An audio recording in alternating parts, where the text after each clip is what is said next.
Hello viewers, let's see how we can find our past chat in Copilot. Many times it creates difficulties for new users. Now let's open Copilot, and these are the buttons: minimize, maximize, restore, and open quick view. On the other side, you can see home button, more action button, and collapse button. Let me click open quick view. So it reduces, and if I click it again, so now it's on full screen. Now let me click open sidebar, and the collapse chat has been visible right now. It's under red circle of today's, previous week, and older dates. I can open any chat of any date which I did it. Now let me click on this chat. It's too heavy, and let me click on these three dots. I can delete it by pressing delete conversation. Click delete, and that specific date chat has been deleted.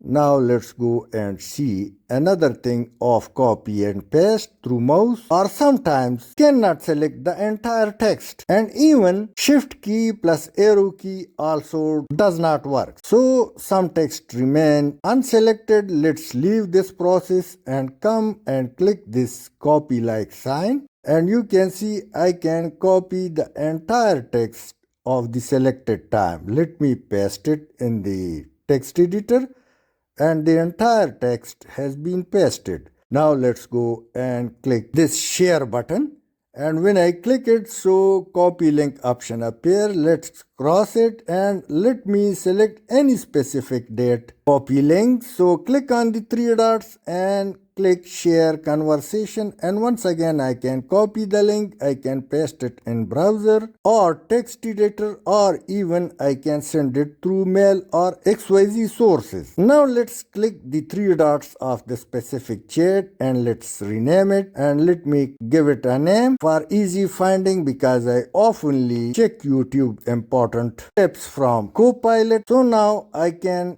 find important YouTube easily because that is renamed. And at the last, if you would like to go to settings of Copilot, so at the left bottom corner, click on your name, and you can see sign out button, about, give feedback, and settings. So let me click the settings in case if you would like to do some changes in Copilot AI. Thanks for watching.